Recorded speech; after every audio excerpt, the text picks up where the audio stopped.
नमस्कार दोस्तों, मैं आप सभी को सोना बनाने वाली जड़ी बूटी के बारे में बताऊंगा, जिसके द्वारा कोई भी मनुष्य सोना बना सकता है। जितना चाहो उतना सोना बना सकते हो। लेकिन दोस्तों, वह कौन सी विधि है और कैसे बनाना है, मैं पूरी जानकारी दूंगा आपको अपनी इस वीडियो में।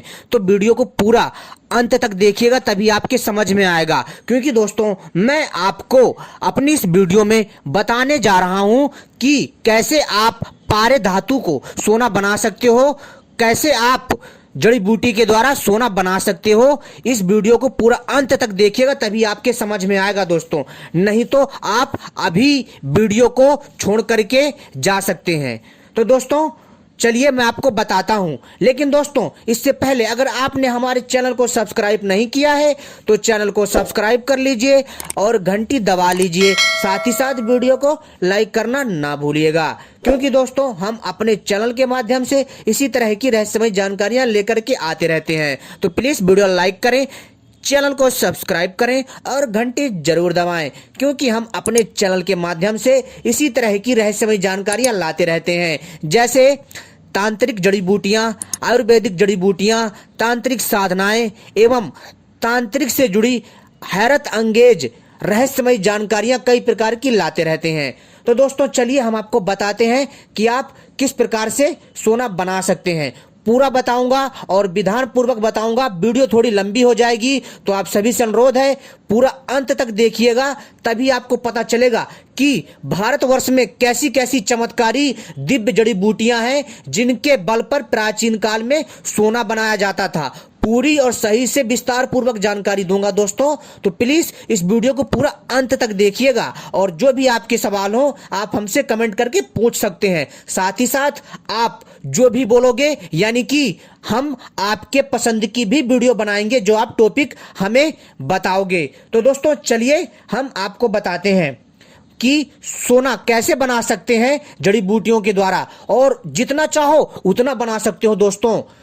जी हाँ, तो चलिए बताते हैं। भारत में पहले के जमाने में आखिर इतना सोना कहां से आता था। शायद पहले सोना बनाया जाता था, क्योंकि हिंदू धर्म ग्रंथ में हर चीज का साइंटिफिक तरीके से विश्लेषण किया गया है, यानी कि धार्मिक, जी हाँ दोस्तों, जो हिंदू धार्मिक ग्रंथ हैं उसमें जो है हर चीज का वैज्ञानिक तरीके से विश्लेषण किया गया है।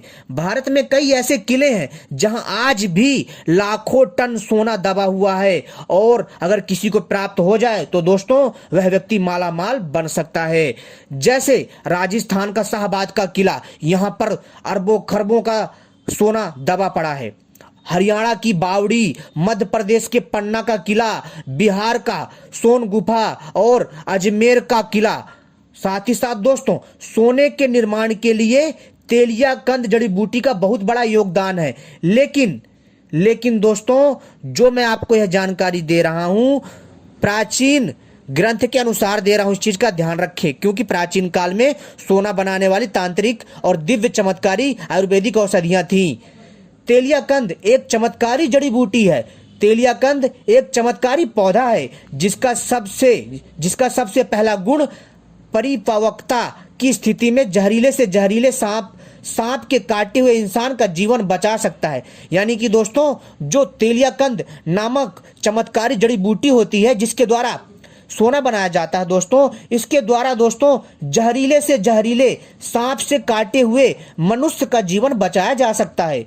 दूसरा, ये पारे को सोने में बदल सकता है। जो तेलियाकंद होता है दोस्तों, यह जो चमत्कारी औषधि होती है, यह दोस्तों पारे को, जो पारा धातु होता है, उसको सोने में बदल सकता है। तेलियाकंद का पौधा 12 वर्ष उपरांत अपने गुण दिखाता है। यानी कि जो दोस्तों तेलियाकंद का जो पौधा होता है, यह जब तक 12 वर्ष का चक्र पूरा नहीं कर लेता तब तक दोस्तों इसमें चमत्कारी शक्तियां नहीं आती हैं, इसके अंदर प्राकृतिक गुण सही से नहीं आ पाते हैं। और जब यह दिव्य तेलियाकंद पौधा 12 वर्ष का, जी हाँ दोस्तों, जब यह 12 वर्ष का चक्र पूरा कर लेता है तभी दोस्तों यह अपना असर दिखाता है। दोस्तों यहाँ पर आपको एक बात समझने की आवश्यकता है कि दोस्तों यह तेलियाकंद 12 वर्ष का चक्र कैसे पूरा करता है, आखिरकार यह चक्र होता क्या है। तो दोस्तों क्या होता है, जो तेलियाकंद होता है, इसके जो पत्ते होते हैं दोस्तों मूली के पत्ते के जैसे होते हैं, बड़े बड़े, लेकिन यह मूली के जो मूली का पौधा होता है उससे बड़ा होता है, 4 से 5-6 फीट तक का। ठीक है दोस्तों। और दोस्तों इसके आसपास की जो मिट्टी होती है ना वो तेलिया होती है और इसके नीचे कंद होता है। और दोस्तों जब दोस्तों गर्मी का मौसम आता है तब यह पौधा जो है दोस्तों सूख जाता है और जो इसका कंद होता है वह धरती में सुरक्षित रह जाता है। और जैसे बारिश होती है फिर से इसका पौधा जो है तैयार होता है। फिर गर्मी आई, फिर इसका पौधा सूख गया, इसका कंद नीचे जो है सुरक्षित रहता है। और फिर इसके बाद दोस्तों जो है बारिश आई, फिर इसका पौधा तैयार हो गया। इस तरह दोस्तों यह तेलिया कंद जो है दोस्तों 12 वर्ष का चक्र पूरा करता है। और 12 वर्ष के चक्र पूरा करने के पश्चात इसके अंदर दिव्य गुण आते हैं। लेकिन दोस्तों इस वीडियो में मैं आपको यह भी बताऊंगा कि दोस्तों कौन से तेलिया कंद में ये गुण पाए जाते हैं, जो मादा तेलिया कंद होती है या फिर नर तेलिया कंद। तो दोस्तों ये भी मैं आपको बता रहा हूं, वीडियो को पूरा अंत तक देखिएगा दोस्तों। इसमें आपको बहुत गूढ़ और बहुत गुप्त और रहस्यमय जानकारी दी जा रही है। जी हां दोस्तों, कि कैसे प्राचीन काल में सोना बनाया जाता था और अगर आज भी अगर कोई कोशिश करेगा, अगर कोई आज भी बनाने का प्रयास करेगा तो सोना बनाना संभव है इन दिव्य चमत्कारी औषधियों से। तो दोस्तों जैसा कि मैंने बताया, तेलिया कंद का पौधा 12 वर्ष का जब चक्र पूरा कर लेता है तब यह गुण दिखाता है। तेलिया कंद मेल और फीमेल 2 प्रकार का होता है। इसके चमत्कारी गुण सिर्फ मेल में ही होते हैं, यानी कि जो तेलिया कंद जो नर तेलिया कंद होता है, ठीक है, यानी जो पुरुष तेलिया कंद का पौधा होता है उसके अंदर यह गुण होता है। लेकिन जो मादा तेलिया कंद का पौधा होता है उसमें ये गुण नहीं होते हैं। लेकिन ये भी कामगार होती है, ये भी चमत्कारी होती है। लेकिन दोस्तों मेल तेलिया कंद से यानी कि नर तेलिया कंद से ज्यादा चमत्कारी नहीं होती है। इसके चमत्कारी गुण सिर्फ यानी कि नर तेलिया कंद में ही होते हैं। इसके मेल कंद में सुई चुभोने पर इसके तेजाबी असर से वो गलकर नीचे गिर जाती है। और दोस्तों ऐसे आप पहचान सकते हैं कि जो नर तेलिया कंद है उसकी यही पहचान है और यही इसकी चमत्कारी शक्ति है। और दोस्तों पहचान स्वरूप, जबकि फीमेल जड़ी बूटी ऐसा नहीं होता है। जी हाँ दोस्तों, जो मादा तेलिया कंद होती है अगर आप उसमें सुई चुभो देंगे तो दोस्तों उसमें आपको कोई भी चमत्कार नहीं दिखेगा। लेकिन अगर आप नर तेलिया कंद में सुई चुभोएंगे, क्योंकि दोस्तों उसमें जो है तेजाब की मात्रा ज्यादा हो जाती है, तो जैसे ही आप चुभाएंगे तो दोस्तों उसकी दिव्य शक्ति से वो जो है टूट करके सुई नीचे गिर जाएगी।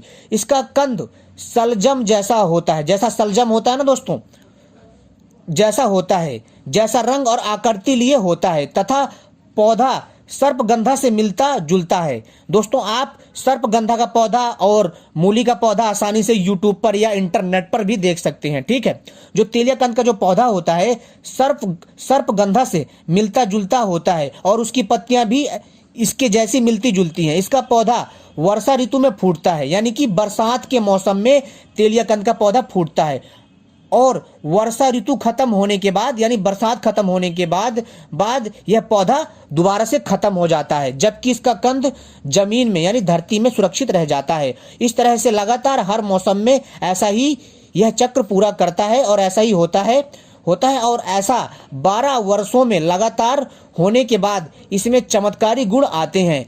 इसके पौधे के आसपास की जमीन का क्षेत्र तेलिए हो जाता है। जहां पर यह पौधा होता है इसके आसपास की जो मिट्टी होती है वो तेल जैसी तेलिया हो जाती है, तथा उस क्षेत्र में आने वाले छोटे मोटे कीड़े मकोड़े उसके तेलिए के असर से, यानी जो तेलिया कंद का जो उसमें जो तत्व होता है, जो गंध होता है, उसके प्रभाव से, उसके तेल से मर जाते हैं।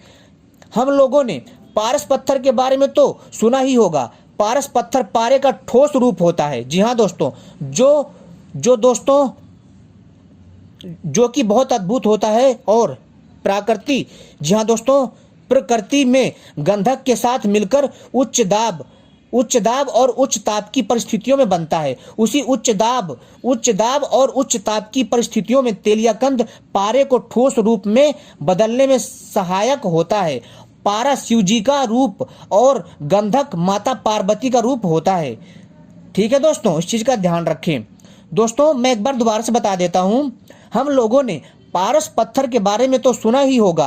पारस पत्थर पारस पत्थर पारे का ही ठोस रूप होता है। जो पारा धातु होता है ना दोस्तों, सफेद रंग का लिक्विड के रूप में, तो दोस्तों उसी का ही यह ठोस रूप होता है। जो जी हाँ दोस्तों, जो प्रकृति में गंधक के साथ, गंधक एक दोस्तों तत्व होता है, ठीक है, गंधक के साथ मिलकर उच्च दाब और उच्च ताप की परिस्थिति में बनता है। यानी जो दोस्तों जो यह उच्च दाब और उच्च ताप की जो परिस्थिति होती है, यह एक क्रिया है, और उसी उच्च दाब और उच्च ताप की परिस्थिति में तेलियाकंद पारे को ठोस रूप में बदलने में सहायक होता है। और पारा शिव जी का रूप माना जाता है, अंश माना जाता है, और गंधक माता पार्वती का रूप माना जाता है। दोस्तों व्यलाचार्य, इंद्रधुन, रतन घोष, नागार्जुन के बारे में कहा जाता है कि ये पारद से सोना बनाने की विधि जानते थे। यानी पारद यानी पारा से, पारा धातु से।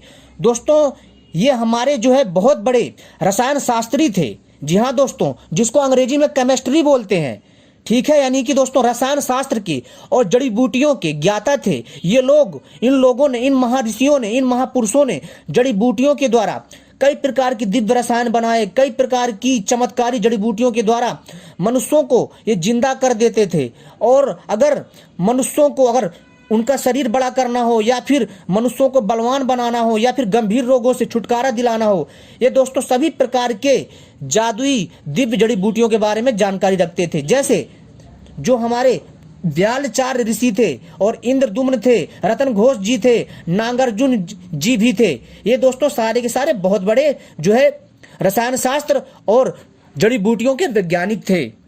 ठीक है दोस्तों, इन्होंने अपने जीवन में बहुत गहन और बहुत मेहनत और बहुत शोध किया है, और तभी इन्होंने जो है ग्रंथों की रचना की है।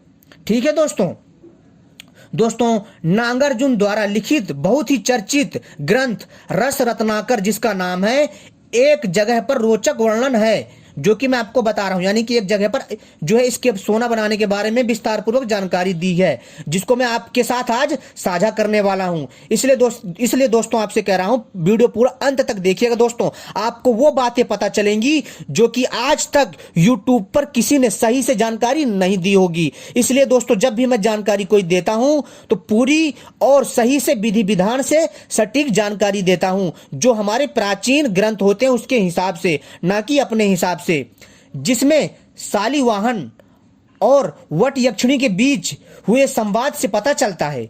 यानी दोस्तों जो ये शालिवाहन था और जो यह वट यक्षिणी थी, यक्षिणी दोस्तों यह एक दूसरी दुनिया की बहुत खूबसूरत स्त्री होती है, देवी की तरह होती है। शालिवाहन एक जो है पृथ्वी का रहने वाला एक ऋषि था, एक जो है एक महापुरुष थे, एक अच्छे मनुष्य थे। तो दोस्तों ये साधना में और जो है इसी प्रकार की रहस्यमयी जड़ी बूटियों के बारे में रिसर्च, शोध करते रहते थे। तो दोस्तों इसी बीच इन दोनों के बीच जो है संवाद होता है कि उस काल में सोना बनाया जाता था।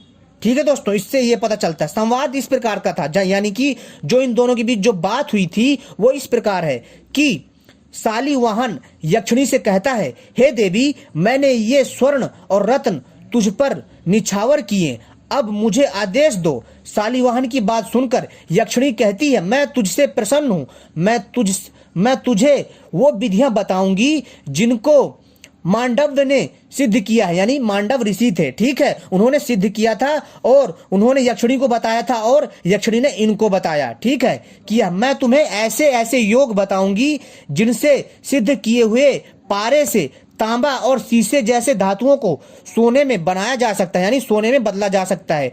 दोस्तों यहाँ ध्यान देने वाली बात है कि पारे से, तांबा से और शीशे जैसी धातुओं को जो है सोना बनाया जा सकता है। ठीक है, और मैं आपको यह प्रमाण दे रहा हूं कि उस समय पर बनाए जाते थे। और विक्रमादित्य, आपने महाराज विक्रमादित्य का नाम सुना होगा। इनके काल का जो समय था, जो इनका कार्यकाल था, वह स्वर्णिम कार्यकाल था, स्वर्णिम इतिहास था इनका। इन्होंने अपने जीवन काल में भारत को सोने की चिड़िया बना दिया था। जी हाँ दोस्तों, इन्होंने जो आक्रांता थे, जो विदेशी आक्रांता थे, उनको इन्होंने भगा करके मारा था, और इनका पूरे विश्व पर कब्जा था महाराज विक्रमादित्य का। विक्रमादित्य जैसा कोई नहीं था संसार में। विक्रमादित्य के राज्य में रहने वाले व्याडी नामक एक व्यक्ति ने सोना बनाने की विधा जानने के लिए अपनी सारी जिंदगी बर्बाद कर दी थी। जी हाँ दोस्तों, जो महाराज विक्रमादित्य थे उनके राज्य में रहने वाले व्याडी नामक एक व्यक्ति ने सोना बनाने की विद्या जानने के लिए अपनी सारी जिंदगी बर्बाद कर दी थी उसके शोध में।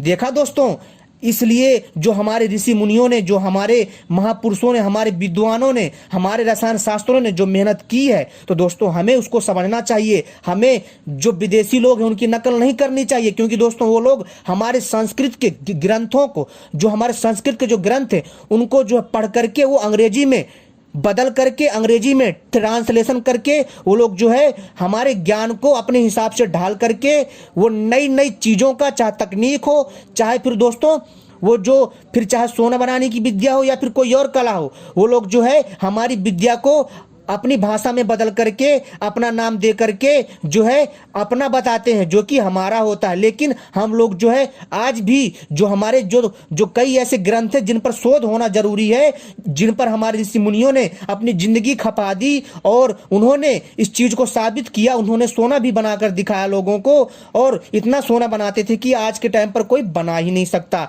लेकिन दोस्तों दुनिया का कोई भी काम आसान नहीं है, लेकिन असंभव भी नहीं है। यदि प्रयास किया जाए तो दोस्तों हर कार्य संपन्न हो सकता है।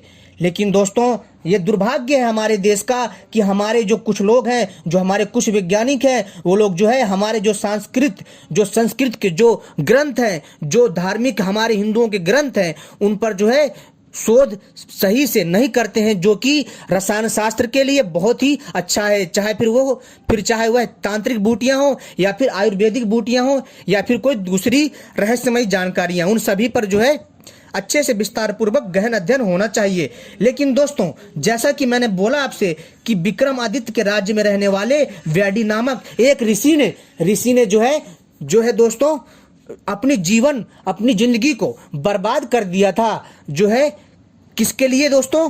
औषधियों की खोज में, सोना बनाने के लिए।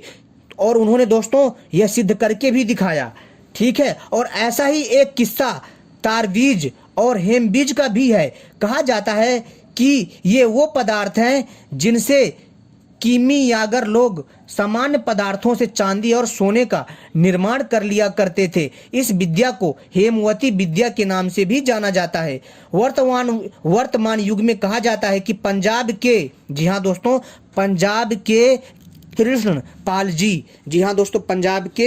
कृष्णपाल जी शर्मा को पारद से सोना बनाने की विधि याद थी। जी हाँ दोस्तों, जिस टाइम पर गांधी जी थे, उन्होंने यानी कि जिनका नाम कृष्णपाल जी शर्मा है, उन्होंने पारद से सोना बनाने की उनको विधि पता थी। और उनको कहाँ से पता चली? इन्हीं हमारे प्राचीन ग्रंथों को पढ़कर, इन पर अध्ययन करके और इस पर जो प्रयोग थे उन प्रयोगों को किया, तभी ऐसा वो कर पाए। इसका उल्लेख 6 नवंबर, दोस्तों ये अभी की बात है, ठीक है, इस चीज को ध्यान से सुन लीजिए। इसका उल्लेख 6 नवंबर सन 1983 के साप्ताहिक हिंदुस्तान में मिलता है, पत्रिका की, यानी कि यह एक समाचार पत्र में, ठीक है। 6 नवंबर सन 1983 के साप्ताहिक हिंदुस्तान में मिलता है। पत्रिका के अनुसार सन 1942 में पंजाब के कृष्णपाल शर्मा ने ऋषिकेश में पारे के द्वारा लगभग 100 तोला सोना बनाकर रख दिया था। है ना दोस्तों हैरानी वाली बात। और किससे?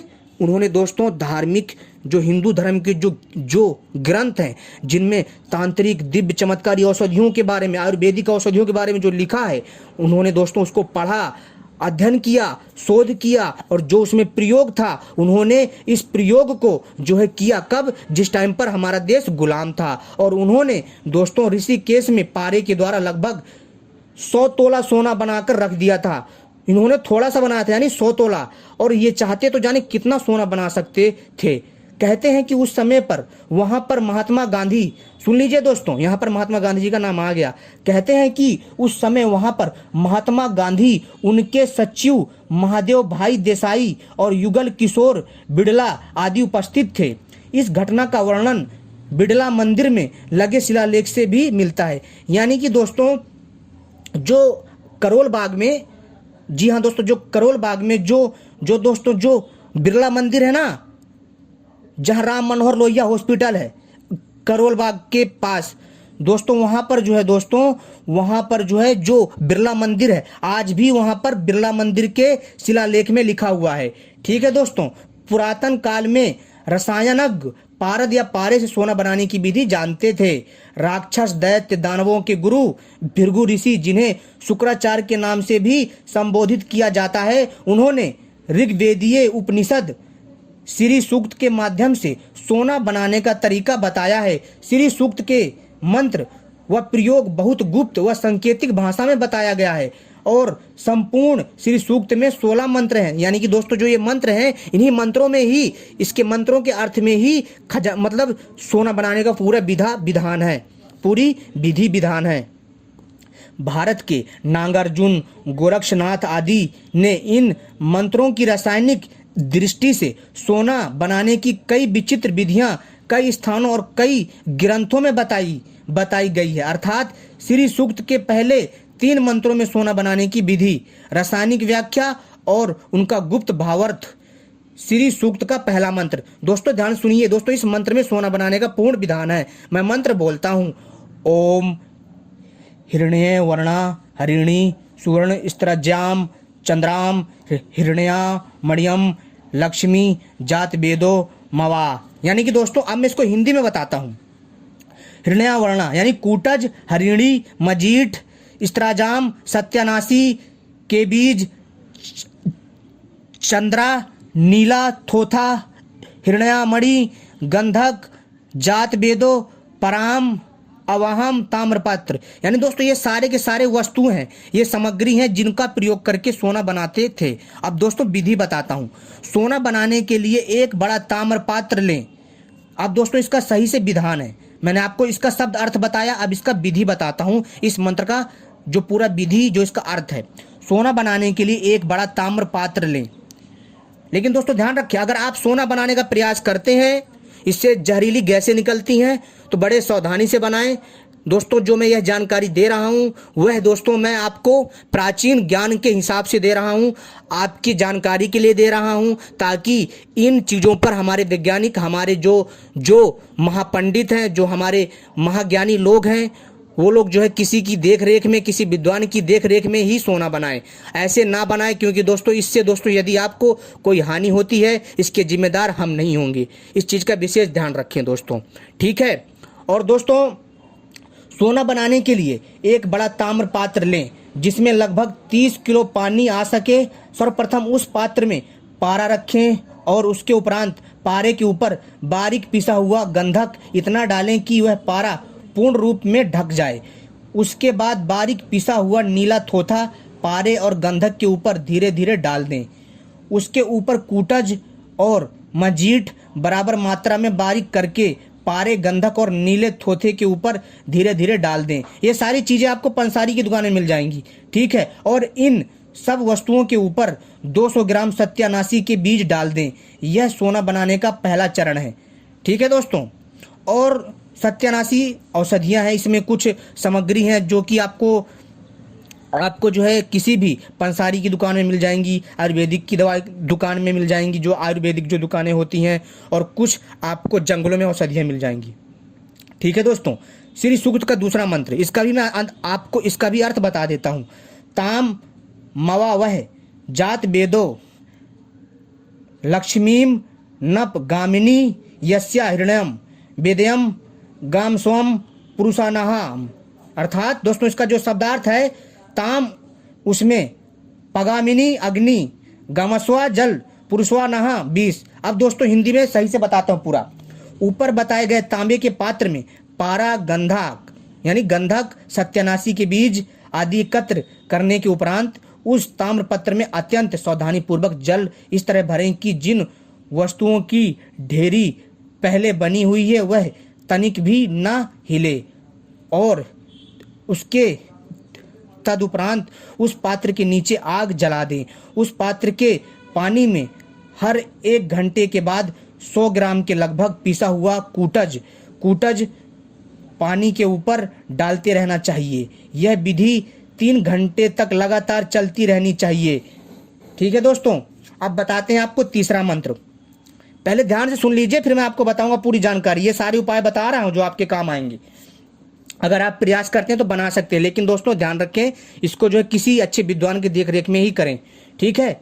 अब बात करते हैं तीसरा जो मंत्र है, सूक्त मंत्र है। इसमें लिखा है अश्वपूर्णा रथा मध्यमा हस्तिनाद प्रोमोदिनीम श्रियम देवी मोहा हये श्रीर्मो देवी जुसातम। इसका शब्दार्थ है दोस्तों, अश्वपूर्णा सुनहरी परत, रथ मध्यम पानी के ऊपर, हस्तिनाद हाथी की गर्दन से निकलने वाली गंध, प्रमोदिनी नींबू का रस, श्रिया सोना, देवी लक्ष्मी पदवह समृद्धि, जुसातम प्रसन्नता। विधि है दोस्तों, उपरोक्त विधि के अनुसार 3 घंटे तक इन वस्तुओं को ताम्रपत्र के पानी के ऊपर एक सुनहरी सी परत स्पष्ट दिखाई दे तो अग्नि जलाने के साथ ही उस पात्र से हाथी के चिघाड़ने जैसी ध्वनि सुनाई देने लगेगी। साथ ही हाथी के गर्दन से निकलने वाली विशेष गंध उस पात्र से आने लगे तो समझना चाहिए कि पारा सिद्ध हो चुका है, अर्थात सोना बन चुका है। सावधानी से उस पात्र को अग्नि से उतारकर स्वाभाविक रूप से ठंडा होने के लिए कुछ समय छोड़ दें। पानी ठंडा होने के पश्चात उस पानी को धीरे धीरे निकाल लें। उसके पश्चात उस पारे को निकालकर खरल में होता है ना दोस्तों जो कूटने वाला, खरल में सावधानी से डालकर ऊपर से नींबू का रस डालकर खरल करना चाहिए और बार बार नींबू का रस डालिए और खरल में उस पारे को रगड़ते जाइए जब तक वह पारा सोने के रंग का ना हो जाए। इसके धुएं में मौजूद गैस हानिकारक है, जिससे कई असाध्य रोग उत्पन्न हो सकते हैं। अतः कर्ता को अत्यंत सावधान रहते हुए उस जगह खड़े या बैठे रहना चाहिए जहां इससे निकलने वाला धुआं ना आए। यह एक उदाहरण है भारत के प्राचीन रसायन शास्त्र का। यह एक अद्भुत प्रयोग है दोस्तों। इस क्रिया से दोस्तों सोना आसानी से बनाया जा सकता है। दोस्तों इस क्रिया के द्वारा कोई भी मनुष्य सोना बना सकता है। बहुत ही विधान से मैंने बताया है दोस्तों। अगर आपको ना समझ में आए तो दोबारा से आप जो है मेरी वीडियो को पूरा देख सकते हैं।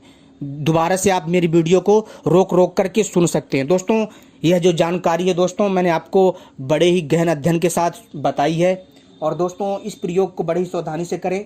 मेरा मकसद था आपको बताना कि हमारे भारतवर्ष में कैसी कैसी दिव्य चमत्कारी वनस्पति हैं जिनके द्वारा हम सोना बना सकते हैं। तो दोस्तों उम्मीद करता हूं कि आपको यह जानकारी पसंद आई होगी। दोस्तों मैंने इसमें तेलिया कंद के साथ साथ जो दूसरी जो कई चमत्कारी औषधियां हैं और कैसे प्रयोग होता है सब कुछ बता दिया है, ठीक है, पूरा अर्थ के साथ। और अगर फिर भी आपके कोई सवाल हो आप हमसे पूछ सकते हैं दोस्तों। और हम ऐसी ही रहस्यमयी जानकारियाँ लाते रहते हैं। दोस्तों यह वीडियो थोड़ी बड़ी हो गई है और दोस्तों एक बात और यहाँ आपको समझने की आवश्यकता है। ये वीडियो इसलिए बड़ी हो गई है क्योंकि दोस्तों जो भी मैंने जानकारी दी आपको विस्तार से दी है। आप दोस्तों मेरी वीडियो को रोक करके भी देख सकते हैं जिससे आप आसानी से सोना बना सकते हैं। ये पूरी विधि है, लेकिन दोस्तों इससे हानि भी है। जब भी आप सोना बनाएंगे तो इस चीज़ का ध्यान रखें कि जब आप पूरा मटेरियल डाल दें उस पात्र में, ताम्र पात्र में, जो उसमें मटेरियल है आपको जो है कुछ पंसारी की दुकान से पता करनी है और कुछ जो है आपको इंटरनेट, गूगल और यूट्यूब की सहायता से भी पता करना है कि ये औषधियाँ कहाँ मिलेंगी, ये सामग्री कहाँ मिलेगी और कुछ आपको जो खोजना पड़ेगा। तो दोस्तों इससे आप आसानी से जो है सोना बना सकते हैं अगर आप प्रयास करेंगे। लेकिन दोस्तों खैर दोस्तों मेरा मकसद था आपको जानकारी देना, बताना कि ऐसी ऐसी दिव्य चमत्कारी औषधियाँ हैं जिनके द्वारा मनुष्य सोना बना सकता है और जितना चाहे उतना सोना बना सकता है। बहुत ही चमत्कारी जानकारी है, आप इसका लाभ लीजिए और दूसरों को भी इसके बारे में बताइए। दोस्तों जो मैंने आपको ये घटना बताई है आपके बहुत कार्य आएगी, बहुत काम आएगी। और दोस्तों इसका प्रयोग दोस्तों सदियों पहले हो चुका है और प्राचीन काल में बहुत ज़्यादा औषधियों से सोना बनते थे, लेकिन दोस्तों इसके जानकार नहीं रहे। और जब संस्कृत का जब जो है पढ़ने वाले जानने वाले लोग कम रह गए तो लोगों ने इस चीज़ को छोड़ दिया। क्योंकि दोस्तों संस्कृत केवल पंडितों की भाषा नहीं है, इस चीज़ का ध्यान रखें। संस्कृत संपूर्ण यानी ब्रह्मांड की भाषा है, ये यानी देव भाषा है। स्वयं भगवान इस भाषा का प्रयोग करते थे एक दूसरे से वार्तालाप करने के लिए। दुनिया की जितनी भी भाषा बनी है सबकी सब संस्कृत से ही बनी है, इस चीज़ का ध्यान रखें। आज कई लोग नहीं मानेंगे इस चीज़ को क्योंकि दोस्तों यही सत्य है, ठीक है दोस्तों, इस चीज़ का विशेष ध्यान रखें। और जो मैंने आपको जो विधा बताई है आप इस क्रिया को करिए और लेकिन बड़े सावधानी से करिए। लेकिन इस क्रिया में एक छोटी सी भी गलती आपके पूरे की पूरी मेहनत को ख़राब कर सकती है। मेरा मकसद था आपको जानकारी देना ठीक है, अब आपके ऊपर है करना या ना करना। ठीक है दोस्तों, और इससे लेकिन जब भी अगर आप करते हैं बड़े सावधानी से करें। जब भी आप इसको अग्नि में डाल देते हैं तो मुंह में कपड़ा बांध लें और जो है बाहर खड़े हो जाएं। जब यह क्रिया हो जाए, जो मैंने समय बताया है उस हिसाब से करिएगा, कार्य संपन्न होंगे।